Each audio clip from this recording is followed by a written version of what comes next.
Hello दोस्तों, सभी का स्वागत है हमारे यूट्यूब चैनल फैंटास्टिक मैथमेटिक्स में। तो चलिए आज हम क्लास 10th मैथमेटिक्स का चैप्टर 4 क्वाड्रेटिक इक्वेशन की एक्सरसाइज 4.1 का एग्जांपल नंबर 1 करेंगे। तो एग्जांपल नंबर 1 हम क्यों कर रहे हैं? एग्जांपल नंबर 1 हम इसलिए कर रहे हैं क्योंकि देखो इस चैप्टर में आपकी वर्ड प्रॉब्लम्स होती है और बच्चों को सबसे ज्यादा डर वर्ड प्रॉब्लम से लगता है। तो वर्ड प्रॉब्लम को समझने के लिए कि हमें क्या दे रखा है, किससे हमें क्या बनाना है, उसको समझने के लिए हम क्या कर रहे हैं? एग्जाम्पल नंबर 1 कर रहे हैं। ठीक है, तो एग्जाम्पल नंबर 1 में क्या कहा है? Represent the following situations mathematically. तो यहां पर आपको एग्जाम्पल नंबर 1 में 2 वर्ड प्रॉब्लम्स दे रखी है। ठीक है, तो यहां पर हम इसे सॉल्व करते हैं। तो क्या कहा है? John and Jivanti together have 45 marbles, both of them lost 5 marbles each, and the product of the numbers of marbles they now have is 124.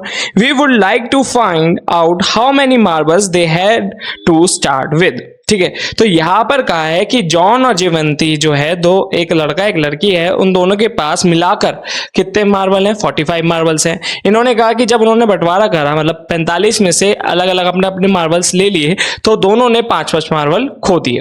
फिर जब दोनों ने 5-5 मार्बल खो दिए, तो उसके बाद जब हमने प्रोडक्ट करा कि जॉन के पास कितने हैं और जीवंती के पास कितने हैं, तो उन नंबर्स का जब हमने प्रोडक्ट करा तो वो किसके बराबर आया? 124 के।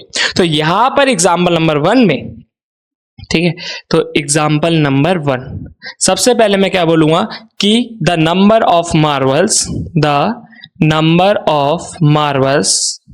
ठीक है, जॉन हैड, कि जॉन के पास कितने, या हैव लिख लो यहां पर। ठीक है, चलो हैड लिख लेते हैं। कौन सा? हमें इंग्लिश, मतलब यहां पर हम इंग्लिश का सब्जेक्ट पढ़ रहे हैं, हम तो यहाँ पे मैथ्स पढ़ रहे हैं। तो the number of marbles John had, तो वो मैं मान लेता हूँ x। ठीक है, सपोज करो जैसे 45 मार्बल है तो जॉन के पास 20 है, तो जीवंती को कितने मिलेंगे? तो आप यहाँ पे क्या कर रहे होगे? 45 में से 20 को सब्ट्रैक्ट कर रहे होंगे ना, तो आपको पता चल जाएगा कि जो जीवंती है उसके पास कितने मार्बल बचेंगे? 25। तो हमने अगर जॉन के पास x माने हैं तो जीवंती के पास कितने होंगे? 45 माइनस x। ठीक है, तो यहां पर हम बोलेंगे द नंबर ऑफ मार्बल्स, ठीक है, जीवंती, ठीक है, जीवंती हैड। ठीक है, तो वो क्या हो जाएगा? 45 माइनस x। ठीक है, अब यहां पर उसके बाद क्या बोला है? बोथ ऑफ देम, कि दोनों ने, both of them lost 5 marbles, कि जब दोनों ने 5-5 मार्बल खो दिए, ठीक है, तो क्या होगा? जो जॉन के पास है उसमें से भी हम -5 करेंगे, जो जीवंती के पास है उसमें से भी हम क्या करेंगे? माइनस करेंगे, क्या? 5। तो यहां पर लिखूंगा मैं the number of marble John had. ठीक है, तो the number of marbles John had. ठीक है, तो जॉन के पास अब कितने मार्बल बचेंगे? x माइनस 5, जब उनने 5 खो दिए। तो फिर the number of marbles Jivanti had. ठीक है, तो द नंबर ऑफ मार्बल्स, ठीक है, यहां पर मार्बल्स लिख लेने पर, ठीक है, जीवंती हैड, तो वो कितना होगा? 45 माइनस x माइनस 5। तो यहां पर लास्ट में बचेगा 40 माइनस x। ठीक है, अब इसके बाद हम क्या कहेंगे कि जब दोनों ने 5-5 मार्बल खो दिए तो उनका जो प्रोडक्ट है, मतलब जो जॉन के पास मार्बल है, ठीक है, और जो जीवंती के पास मार्बल है, उसका जब हम प्रोडक्ट करेंगे तो वो बराबर किसके आ रहा है? 124 के। ठीक है, अब यहां पर देखो मल्टीप्लाई करते हैं, x की 40 से करेंगे तो ये क्या आया? 40x। ठीक है, फिर x की x से करेंगे तो माइनस एक्स स्क्वायर। ठीक है, अब x का तो रोल पूरा हो गया, उसने इससे भी मल्टीप्लाई कर ली, इससे भी कर लिया, 5 करेगा तो 5 4 जा 20, तो यहां पर आ गया 200। फिर यहां पर 5 आ जाएगा 5x। ठीक है, minus minus plus is equals to 124। ठीक है, अब यहाँ पे क्या होगा? x वाली टर्म ऐड होगी, तो देखो यहाँ पे क्या आएगा? माइनस एक्स स्क्वायर माइनस 200, ठीक है, और प्लस का 45x इज इक्वल्स टू 124। अब ये सारी इधर लेनी है। ठीक है, तो क्या आएगा? देखो यहां पर मेरा आएगा 0 इज इक्वल्स टू, जब मैं ये पूरी टर्म, सारी टर्म इधर लेके जाऊंगा तो यहाँ 0 बचेगा, तो 0 इज इक्वल्स टू इधर की तरफ जो था, ये लेफ्ट हैंड साइड की तरफ, ये जो x स्क्वायर है वो माइनस का था तो इधर जाके वो प्लस का हो जाएगा, ये माइनस का 200 था तो ये प्लस का क्या हो जाएगा? 200 हो जाएगा। तो लिखते हैं 124 प्लस 200। ठीक है, फिर प्लस का था ये तो माइनस का 45। ठीक है, तो यहाँ माइनस का 45x। ठीक है, अब इसको हम इसकी जब किस में रखते हैं, स्टैंडर्ड फॉर्म में रखते हैं, तो एक्स स्क्वायर वाली टर्म फिर एक्स वाली टर्म मतलब -45x और ये दोनों जब ऐड हो जाएंगे तो ये कितना आ जाएगा प्लस का 324। तो यहां पर हमने इस वर्ड प्रॉब्लम से क्या बना लिया, क्वाड्रेटिक इक्वेशन बना ली।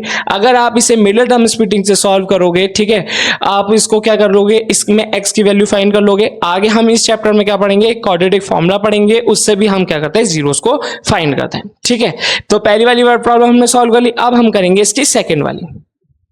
तो इतने आप हमारे वीडियो को लाइक कर दें, हमारे चैनल को सब्सक्राइब कर दें, अपने दोस्तों को शेयर कर दें, और अगर आपको कोई डाउट हो तो प्लीज कमेंट करके बताएं। ठीक है, अब सेकंड वाला देखो क्या है। सेकंड वाले में क्या है, a cottage industry produce a certain number of toys in a day. The cost of production of each toy in rupees was found to be 55 minus the number of toy produced in a day. On a particular day, the total cost of production was 750 rupees. We would like to find out the number of toys produced on that day. ठीक है, तो हमें क्या करना है, इन्होंने कहा एक कॉटेज इंडस्ट्री है जो क्या करती है, टॉय प्रोड्यूस करती है। ठीक है, अब इन्होंने कहा कि जो एक टॉय की बनाने की जो कीमत आती है वो कितनी आई, जब आप 55 में से माइनस करोगे, क्या क्या माइनस करना है, हमें माइनस करना है तो यहां पर क्या है, was found to be 55 minus the number of toys produce in a day. ठीक है, तो यहां पर हमें क्या करना है, 55 में से जब हम वो कीमत को माइनस करेंगे तो हमें क्या मिल जाएगा, हमें मिल जाएगा एक टॉय की कीमत। ठीक है, तो सबसे पहले हम क्या मानेंगे, सबसे पहले हम मानेंगे कि वो जो कंपनी है वो कितने टॉय प्रोड्यूस कर रही है इन अ डे। ठीक है, एक दिन में। तो सबसे पहले मैं लिखूंगा the number of toy produced, ठीक है, प्रोड्यूस्ड इन वन डे। तो एक दिन में कितने टॉय प्रोड्यूस कर रही है, एक्स। ठीक है, तो यहां पर कहा है कि the cost of one toy, कि एक टॉय की मतलब जैसे अगर इतने टॉय प्रोड्यूस कर रही है तो एक टॉय को बनाने की कीमत कितनी आई, तो देखते हैं। इन्होंने कहा द कॉस्ट ऑफ प्रोडक्शन, ठीक है, the cost of production of one toy. ठीक है, the cost of production of one toy क्या आया, 55 माइनस द कॉस्ट, मतलब जहां पे इन्होंने कहा the 55 minus the number of toys produce on that day. इतना समझ आया।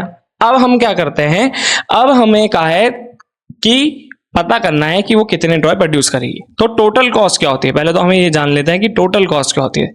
तो देखो टोटल कॉस्ट होती है कि जितने वो टॉय बना रहे हैं एक दिन में, ठीक है, उसकी मल्टीप्लाई जब हम करेंगे एक टॉय की कीमत से। ठीक है, तो यहां पर ये कितने टॉय कि जितने वो दिन में बना रही है, और ये क्या है कि एक टॉय को बनाने की कीमत उसे जो लग रही है, तो उसकी जब इससे मल्टीप्लाई करेंगे तो टोटल कॉस्ट ऑफ प्रोडक्शन आ जाएगा ना। तो यहां पर हम लिखेंगे टोटल कॉस्ट ऑफ प्रोडक्शन। तो टोटल कॉस्ट ऑफ प्रोडक्शन कितनी आई, जब मैंने जितने वो टॉय बना रही है इनटू एक टॉय के बनाने की कीमत। ठीक है, तो यहां पर देखो 55, ठीक है, तो यहां पर क्या आया, x इंटू 55x और ये हो जाएगा माइनस एक्स स्क्वायर। तो ये कितनी पाई गई, ये पाई गई 750। कितनी पाई गई, 750। तो यहां पर देखो जो इक्वेशन आएगी वो क्या आएगी, जब मैं इसको इधर लेके जाऊंगा तो ये हो गया एक्स स्क्वायर माइनस का 55x, ठीक है, फिर प्लस का 750 इज इक्वल टू 0। तो जब हम यहां पर x की वैल्यू निकालेंगे तो हमें पता चल जाएगा कि वो एक दिन में कितने टॉय बना रही है। तो यहां पर अगर मैं निकालूं तो देखो 750 के क्या करते हैं, हम फैक्टर करते हैं। तो यहां पर हमारा 2 से जाएगा तो 2 3 जा 6, ठीक है, 2 7 जा 14, इधर 1 गया तो 2 5 जा, अब लास्ट में 5 है तो 5 से जाएगा, तो 5 7 जा 35, फिर 5 5 जा, फिर 5 1 जा, फिर 5 5 जा, फिर 5 3 जा, फिर 3 1 जा। ठीक है, अब मुझे क्या लाना है, 55 लाना है। तो देखो 55 कैसा आएगा, यहां पर हमारा आएगा 5 5 जा 25, ठीक है, और ऐसे भी कर सकते हैं हम, यहाँ पर 5 3 जा 15, ठीक है, तो यहां पर हमारा हो गया, लाना है हमें 55, तो 2 3 जा 6, 6 5 जा 30, और ये कितना हो जाएगा, देखो 2 3 जा 6 की मल्टीप्लाई करी हमने 5 से तो कितना हो जाएगा 30, और ये 5 5 जा 25। तो देखो इसकी मल्टीप्लाई, इन दोनों की मल्टीप्लाई, तो उसके बाद जो आंसर आएगा उसकी इससे मल्टीप्लाई, तो यहां पर हमारा हो जाएगा 25 में प्लस करेंगे हम क्या 30, तो कितना आ जाएगा 55। और देखते हैं जब इनकी मल्टीप्लाई करें तो हमारा कितना आना चाहिए, हमारा आना चाहिए 750। तो यहाँ पर 5 3 जा 15, 3 2 जा 6 प्लस 1 7, तो ये हो गया। देखो तो यहाँ पर हमारा आया एक्स स्क्वायर माइनस 30 प्लस 25, ठीक है, x plus 750 is equal to 0। अब यहाँ पर क्या हो जाएगा, एक्स स्क्वायर माइनस 30x फिर माइनस 25x फिर प्लस का यहाँ पर क्या आएगा 750 इज इक्वल टू 0। अब यहाँ पर हमारा x कॉमन आया तो ये कितना हो जाएगा x माइनस 30, ठीक है। इन दोनों में से हमारा क्या कॉमन आया माइनस 25, तो ये कितना हो जाएगा x माइनस प्लस माइनस, देखो यहाँ पर आ गया 30 इज इक्वल टू 0। अब इन दोनों में से हमारा कॉमन ये आया तो x माइनस 30, ठीक है। और इन दोनों में से मतलब जब हमने कॉमन निकाला तो इधर बचा x, इधर बचा माइनस का 25 इज इक्वल टू 0। तो x इज इक्वल टू 30 और x इज इक्वल टू 25, ठीक है।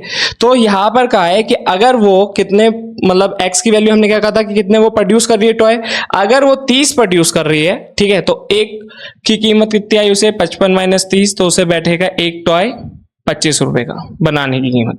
और अगर वो 25 प्रोड्यूस कर रही है तो उसको एक टॉय के बनाने की कीमत कितने बैठेगी 30 रुपए। तो यहाँ पर हमारा एग्जाम्पल नंबर 1 हो जाता है सॉल्व। हमने इस एग्जाम्पल में वर्ड प्रॉब्लम्स को सॉल्व करने की कोशिश करी है। तो होप आपको हमारी वीडियो समझ आई होगी। अगर आपको हमारी वीडियो समझ आए तो प्लीज हमारी वीडियो को लाइक करें, हमारे चैनल को सब्सक्राइब करें, अपने दोस्तों को जरूर शेयर करें और अगर आपको कोई डाउट हो तो प्लीज कमेंट करके बताएं। Thanks for watching.